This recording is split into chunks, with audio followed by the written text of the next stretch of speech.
The outrage I'm seeing on TikTok about this young woman, Clark, having standards is wow. I mean, she really triggered some of y'all. And I've been meaning to make this video, um, but life be life. And so I'm going to multitask. And I am your self appointed auntie or a cousin or big sis, depending on what generation you're in. I am a very proud Zennial, which means I speak both Gen X and Millennial because I'm kind of in between both. But here's what I wanted to say to all of my internet cousins and little sisters and nieces. She's absolutely right. She is absolutely right to set a standard for what she wants in a partner. And I feel like I am an expert in this area because I was someone who listened to all of the folks that told me to lower my standards, all the folks that told me I was intimidating, that I was too much, that I was never going to get a guy because guys don't like smart women. I believed that shit.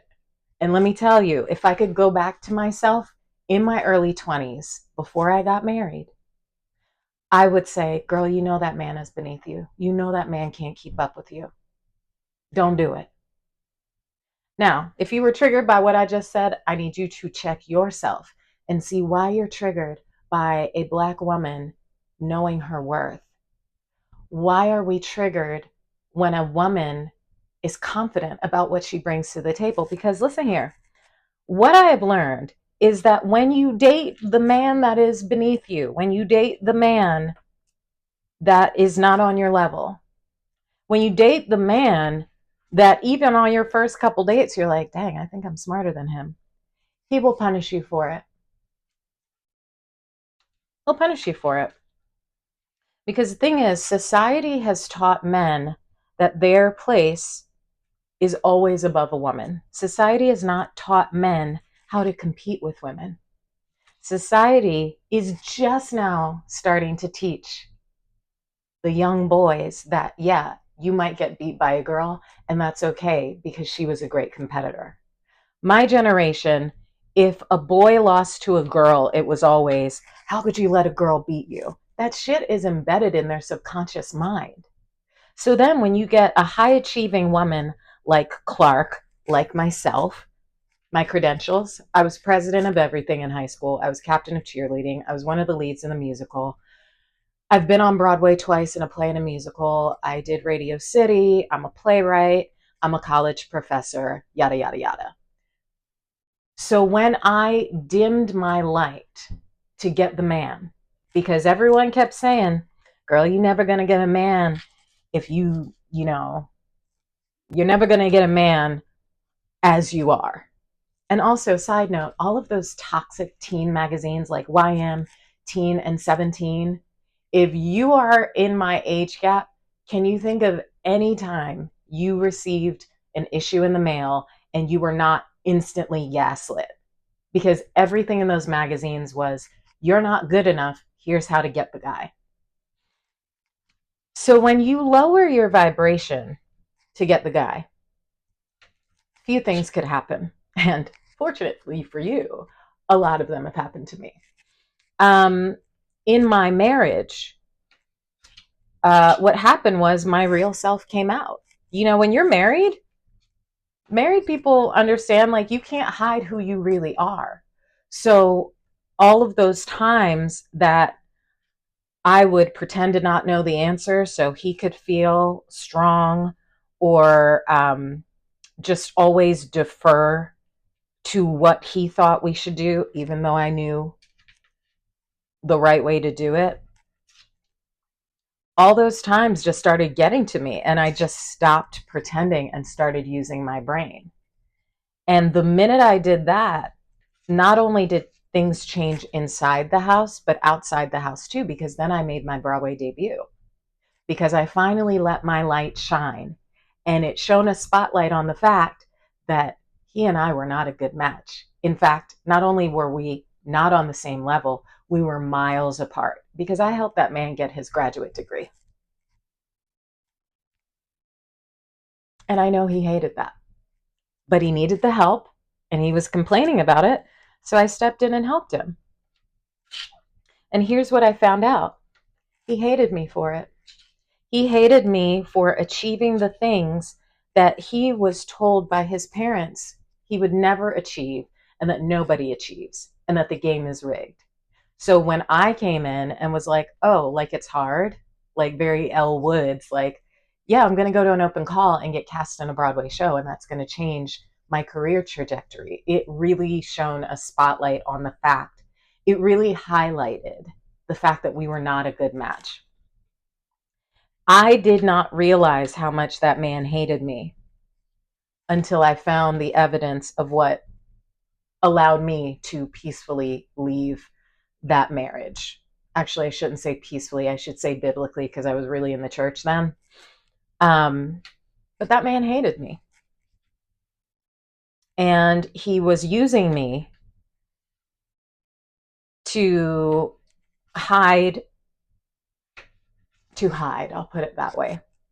And I can say I was using him to get people to stop asking me when I was getting married.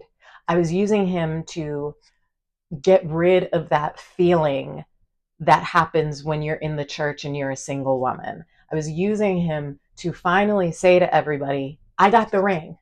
Are we good now? But again, the ring really isn't the thing when the man that you're with actually hates you. Another example: I was kicking it with this dude and we had known each other for a long time. And he said to me, he was like, you know, when you walk in the room, you suck out all the air and light. And I was like, excuse me? He was like, your presence is just really powerful and it's a lot.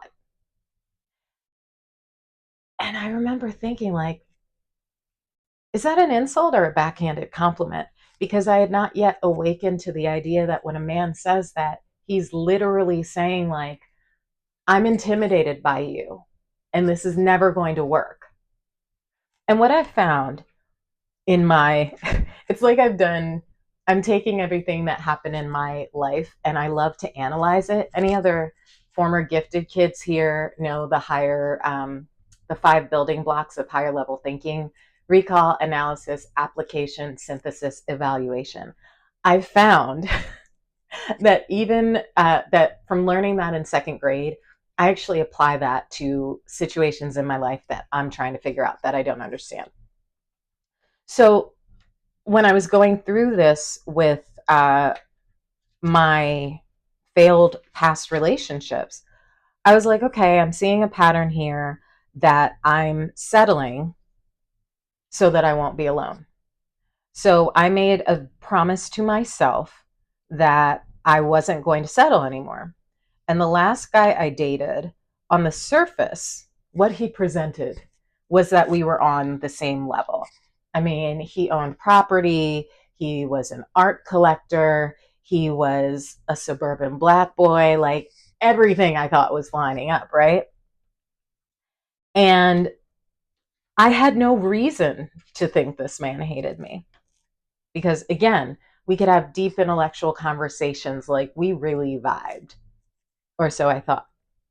And then we went to our first event together. Now, that year was like an amazing year for me career wise. Like, I was on this new TV show and I'd gotten 2 playwriting fellowships, and I was about to present at the biggest playwriting festival that I had done so far. And shortly before this happened, we went to our first event together. Now, he and I had never gone to an event together. He just knew me as he knew me. And we decided that since we weren't exclusive yet, like, you know, we were in that kicking it dating phase, because I was also uh, doing my research and keeping track of what I liked, what I didn't like, what would need to change if I chose to continue the relationship, right? Um, so we went to an event, and y'all know I was looking amazing, like amazing. I was feeling excited. I was feeling powerful because I had worked so long and hard to get to this point. And we had agreed we were not going to do the red carpet together. So I went out there and I killed the red carpet like I do. Because why wouldn't I? Baby, let me tell you, when that man, when I tell you that man took such a hard left after the weekend that was supposed to cement what we were. And here's the thing, I had decided to bless my house when I moved in. And I prayed. I said, I want anyone who comes in this house, I want it to be very clear whether or not they belong there. So, so he was staying with me. And when we left the event, he immediately started picking fights with me. He immediately started picking fights with me. I was talking to too many people. I wasn't like including him in the conversation. Mind you, this man is older than I am. He's about 8 years older than me. Age does not equal maturity. Um, and he started picking fights with me like as soon as we dropped my friend off. Like it was ridiculous. I was in shock. And so when we got back to my place, I wasn't feeling good because, I have endometriosis, but I wasn't diagnosed yet. And once I got changed, I was just really, really sick. That man did not get up to check on me throughout the night when I was throwing up. I'm a very loud puker. So, and I have a very small house. So he heard that shit. Not only did he not check on me, he was annoyed that now that I had my cycle, we wouldn't be able to do what we do because he doesn't do that. He's not into that. And also, I was very sick, stage 4 endometriosis. So this man fought with me, criticized me all weekend. And when I was about to drive him to the airport, I was sad because I was like, this isn't how I wanted the weekend to turn out. I was really looking forward to this weekend and I was sad. So I was a little teary eyed. And that man came out of the bedroom and he was like, "Are you sulking?" Man, let me tell you, I was so in shock that I just kind of sat there and I was like, "Are you serious?" So, of course, I said my piece. I shouldn't have dropped him off at the airport. I should have just said, in hindsight, I should have been like, you know what? You can get the fuck out of my house and you can call an Uber because what you're not going to do is ask me if I'm sulking. Are you serious? So, anyway, I remember after that weekend, I was like, I don't think this is going to work because he just went completely left. But I was like, you know what? Let me just have a conversation with him. And I'm going to share how I felt because communication is important. I'm not going to hold things in. And I think it was the following week, I was leaving for the playwriting festival. And I was very nervous because I was a first time playwright. And again, this was the biggest accomplishment that I had. This was the biggest achievement uh, thus far in my playwriting career. And I was nervous, you should be able to go to your partner for support or the guy you're dating for support, right? This man just kept picking fights with me. So, and also he chose that time to tell me how horrible of a person I was and that I wasn't giving him girlfriend treatment. And I was like, but I'm not your girlfriend yet. We're just dating. So I need you to adjust your expectations because I'm not going to just start off giving you girlfriend treatment when we're not exclusive, right? You're the one that wasn't ready to be exclusive yet. So you're not going to get exclusive treatment. And I had already decided in my heart that this wasn't going to last, but I just didn't have the energy to do it, to break things off during the playwriting conference because I knew it was going to be like a thing. So I just started screening his calls. And then once I got back, to LA. Because I was up in Ojai, I asked if we could FaceTime because it was a long distance situation. And I was just like, I don't think we should do this anymore. I don't want to do this anymore. And he looked stunned and flabbergasted. And he was like, why? And I said, because you don't like me. You don't like me. And I'm not going to date somebody who clearly does not like me. And he didn't disagree with me. He did not try to change my mind because he knew I was right. But he didn't think that I was going to cut things off. Just because I'm not popping off in the minute, just because I'm not popping off in the moment and raising a fuss as soon as you disrespect me doesn't mean I'm going to stand for it.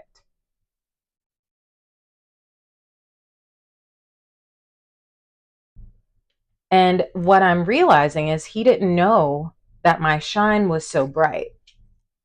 And once he saw that, it made him feel small. So he sabotaged things. And I have no regrets about the decision to end things.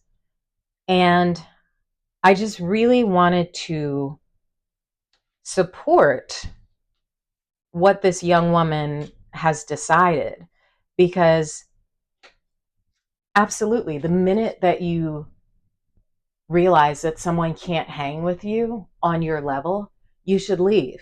Because if you stay, that man, that man's hatred and jealousy of you is going to manifest in a few ways. Like either he's going to punish you for being who you are, he's going to try and bring you down to his level, or he's going to be so disrespectful and he's going to gaslight you into working harder to be the best girlfriend, even though you already are an amazing girlfriend.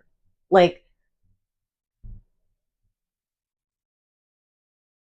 when I was on the apps, I put in my bio exactly what I was looking for because I was like, you know what? I was like, I'm tired of not getting guys as a match that like to do what I do that are on the level that I'm on because I've built an amazing life. My life is amazing and I've been married before. So, and I had a dream wedding. Like my wedding was so beautiful. It was just the wrong groom. But, and I'm also 45. Like, I'm good. I'm good. I would love to get married again. I would love to have a boyfriend, but I'm not desperate. Um, so I basically put on my profile all of the things I was expecting and requiring.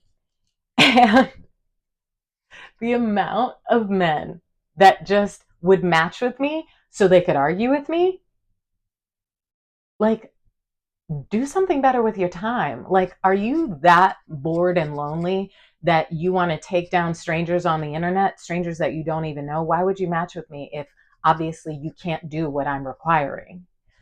And then I would have guys that could meet those standards and they were like, bet, when do you want to go out? And those guys I had very nice first dates with. Didn't last, but that's okay. I'm not stressing. There were other things that just didn't work out. But I digress. But there was this one guy who we were really vibing in the preliminary discussions, right? And right when we set an actual date, he hits me with, you know, uh, let's go hiking for our first date. And I was like, hiking? What do you mean?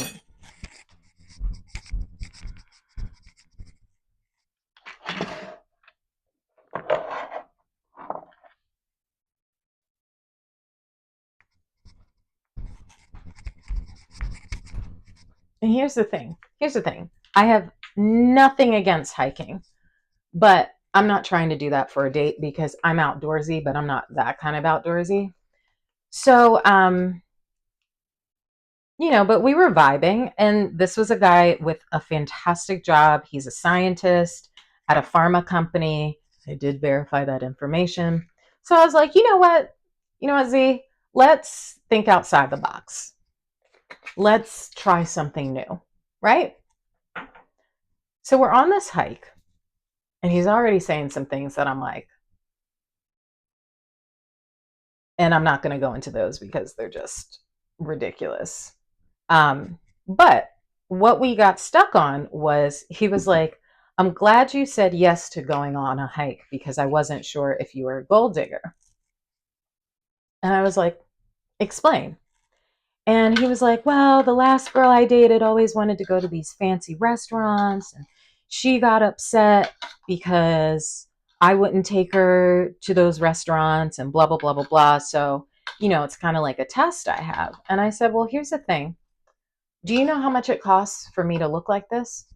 Do you know how much these outfits cost, this makeup? Because if you're not paying for the date, then we're just homies. If you're not paying for the date, I'm going to show up in probably athleisure with no makeup and my glasses on. But you like how I showed up, right?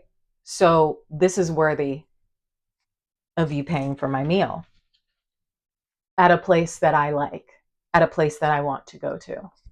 And the thing is, if you're not willing to do that, then just stay out of my DMs. But every man that I have dated, I have left in better condition than I found him. And that is a fact. So why would I bring my magic to you? Why would I make you look good and encourage you to be your best self if you're not even willing to buy me a nice dinner?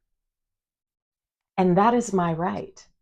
So when y'all are coming against this woman who is just living her best life, and a lot of y'all are not in the same circles that she's in, because if you were, it wouldn't be an issue. Why do you feel so triggered by this young woman having standards? Because the thing is, we're not going to sacrifice ourselves for you anymore. We're not going to sacrifice ourselves for you anymore.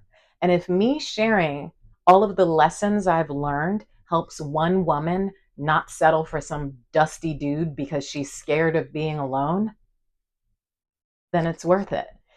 Because being alone is actually not bad.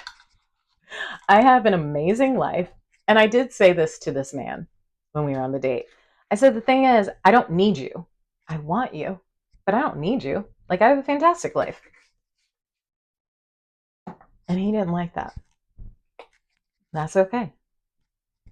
And even though we made those like loose plans for a second date, I told him flat out, I said, I'm not hiking for another date. So either we go to a restaurant that is fitting for a woman like me, or just don't hit me up, because there are guys that will.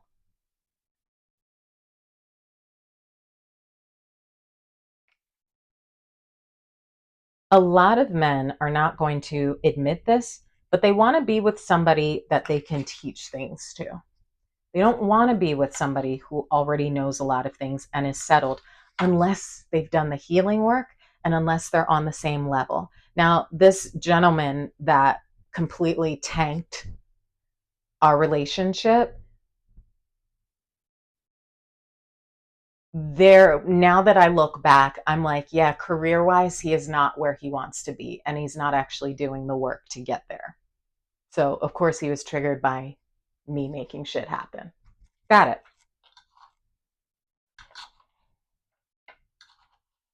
But I think most men would agree that they like having a woman they can teach things to, right? So they like having a woman that's a little bit younger or a lot younger, depending on their healing. Now, look, all of my relationships were not terrible. I'm still friends with one of my exes, and he's the only one I'm friends with still. And why is that, you may ask? Because he is confident in who he is, and his career is in a good place. He's not threatened by me at all. And he's the only man that I've dated that actually took some time, like I think it was like a year, and he got with God. He prayed about what happened. And then, like a year later, he apologized. I wasn't looking for an apology. I was kind of done with it. I was like, all right, it is what it is. But when I tell you this man came and apologized, and it was heartfelt, that is why we're still friends to this day. Because I'm not expecting perfection, but I am expecting respect. It doesn't mean that everybody I date is going to be a lifelong partner, right? But if you fuck up, if you mess up, and if you do something that is just completely whack and hurtful, I expect an apology, because I would do the same for you. I would apologize.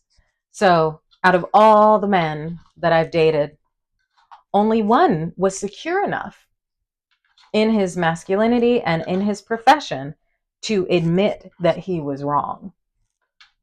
And we're still friends to this day. So, all of that to say, women who are critical of this young woman having standards, let's let this narrative of, well, you're not going to always get what you want. Let's let that go. You didn't get what you wanted. And now you feel like every other woman needs to also settle. Because the thing is, if you actually look at your relationship, you're going to realize that you settled, and that makes you unhappy. So misery loves company. And here's the thing, sis, I get it. I used to be that way too. When I was married, I was the queen of projecting my own drama onto other people and basically encouraging other young women to settle. And if you are one of those young women I encouraged to settle, I apologize. I was wrong. I was dead wrong. I was too wrapped up in my own pain in that verbally and emotionally abusive relationship. I was too wrapped up in that to see that I was jealous of women who didn't settle. I was jealous of women who knew what they wanted and were not going to stop until they got what they wanted, and that they were also at peace. They weren't pick me's. And I can actually admit I used to be a pick me. I did. It happens. But I recognize it and I make the changes so that I'm not a pick me anymore. And the thing is, like,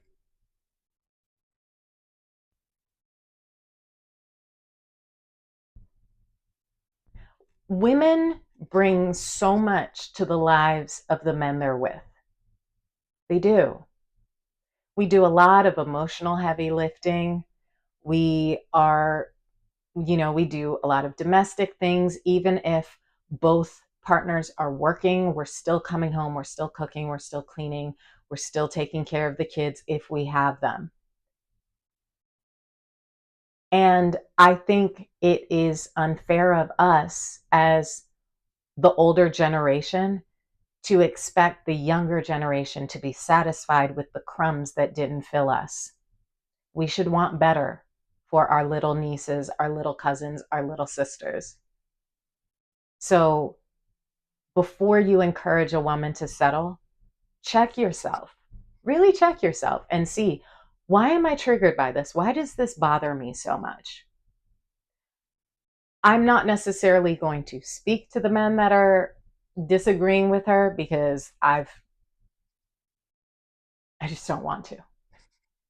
And that's another thing. As women, especially Gen X women and elder millennials, let's embrace the fact that we can say that we don't want to do things. We don't want to date people. We don't want to, like, no is a complete sentence. And I know when we were growing up, we weren't taught that. And I do think that some of us are jealous that the younger generations are saying no and they're still thriving. And we're a little bit mad, like, well, why didn't that work for me? Why didn't I know I could do it? So we try to keep these young women down. I'm not saying all. But I'm saying some of us, myself included, if we actually do the introspective work, we can see that our triggers are usually, if we're triggered in a dating area because someone else is living their best life, it's usually because we were taught that we couldn't get it. So we're mad that somebody else is living in this freedom, right? It's like this spills over into the child free debate. Now, I'm child free because of a medical condition, but I'm still child free, which means I can do whatever I want to do. And even in making the decision to not harvest my eggs, to not immediately adopt, it triggers so many people. So many people were trying to tell me what I should and shouldn't do about something that is so personal and about something that really doesn't affect them. The only people that actually should have had an opinion and did were my parents. And my parents said, "We support you, whatever you decide."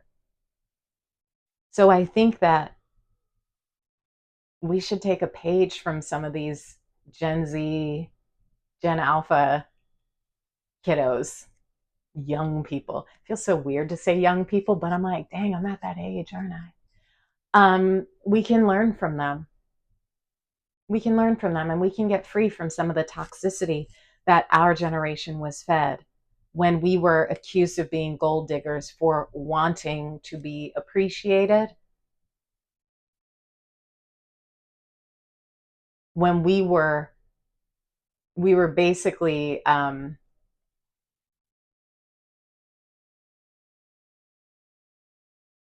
we were convinced, no, we were, the narrative of being a ride or die chick was just forced on us. So we had this narrative that if you weren't a ride or die chick, you were a worthless chick. So you should be willing to go to jail for your man, to put up with his cheating, to raise babies that he had with other women, to basically give men a free pass. And that was dead ass wrong. That was dead wrong. Not everybody fell for it, but those of us who did might be kind of mad. Might be kind of mad and might be feeling like, dang, these girls don't understand. But they do. They do understand and they're making a different choice. And we should look at our own relationships and see why we are so triggered when somebody else is living in freedom. And I think this is going to be a series because even speaking out, even using your voice, triggers some people in my life because they're like, why are you allowed to say that? Because I said it. Ain't nobody like telling me what I can and can't say. But the people who have always followed the rules and stayed within the boundaries are the ones who get most upset when people are living in freedom. So I want to encourage you younger ladies, continue to live in freedom. And I want to encourage my generation that if we are not living in freedom, let's explore that. I mean, to the younger generation that don't agree with this creator and are still in that pick me vibe, if you wonder why middle aged women are usually annoyed or why they suddenly get divorced after like 20, 25, 30 years of marriage, it's because we've woken up. And there's something about, I don't know if it's menopause or if it's being 45, but there's something about when you realize that you've been gaslit for most of your life, when you realize that society has made a lot of promises that just aren't true, it pisses you off. It pisses you off. So if you're wondering why your aunties and your moms are always grumpy and they're between like 40 and 55, it's because we're seeing that the rules we were told to follow are bullshit. We're realizing that the rules we were told to follow, not only do they not work, but they are harmful. And I think we should get back into pulling our nieces, our daughters aside and giving them advice like our grandmas and our moms did. Our grandmas and our moms told us to get our education and to not put marriage before our dreams. Some of us listened and some of us didn't. And for those of us who didn't, let's heal from that and help the next generation and encourage the next generation because they're onto something. And props to her props to Clark for knowing what it is and what it isn't. Y'all should follow her. She's got a dope account. She's stunningly beautiful and she is living in freedom. She is the epitome of the American dream, in my opinion. And she's also dark skinned. We love a dark skinned girl who is killing it. So that's my 2 cents. Actually, that was more like $1, but you know, I'm an Aries, so you're going to get what you're going to get.